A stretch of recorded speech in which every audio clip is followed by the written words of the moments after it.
Today, I want to address common questions about quick steps in Outlook for the web. I do have a separate video on the how to's, and I'll give you the details about that later. But knowing what you can and cannot do will save you tons of time from searching the web when you are the most busiest. Hey, I am Teresa at Track Creation for E, where we explore experiments so you can execute effectively. Let's dive right into the questions. What are quick steps?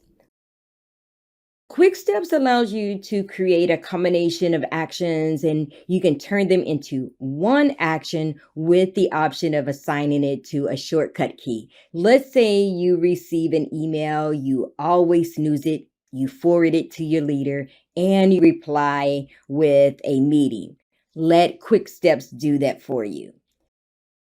Another question that I get is, what is the difference between quick steps and rules? Because some users have said, well, this feels a lot like rules. When should I use it? And again, what's the difference between the two?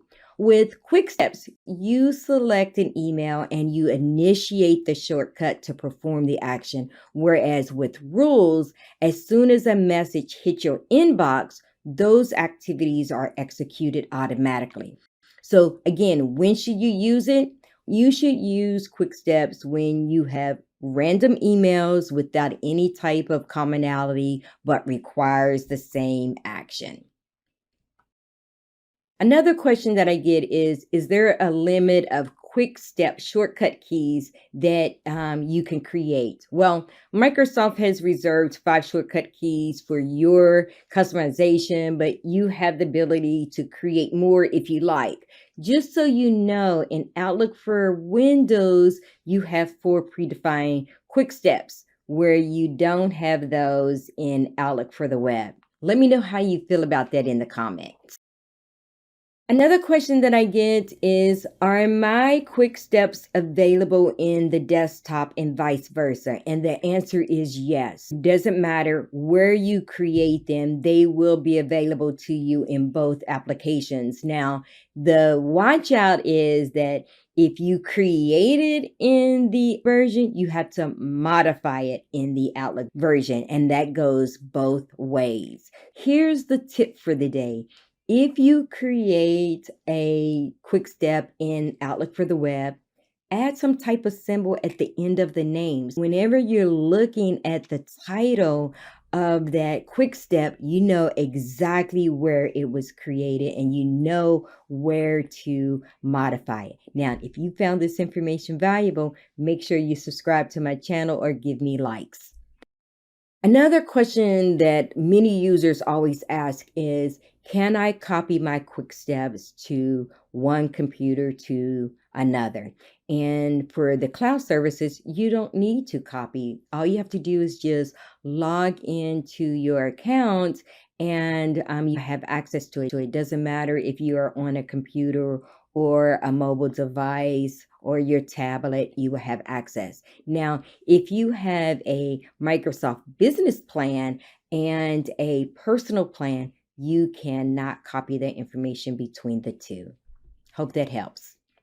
The next question is very similar to the one before. Can you export and import quick steps? For Outlook on the web, the answer is no. But for Windows, you have access to that PST file that holds all your messages and all your settings. You can upload that into another desktop, but for Outlook for the web, you cannot. Can you share your quick steps with others? So, unfortunately, you cannot. They have to recreate it. Here is another tip for you. Just take a screenshot of the settings and give it to your teammate and let them recreate it. Microsoft has made it really easy for you to create your quick steps. It's very similar as creating a rule. Make sure you check out my video and on how to create quick steps and apply your shortcut keys. It's fairly easy, going to save you a whole lot of time. Couple more questions.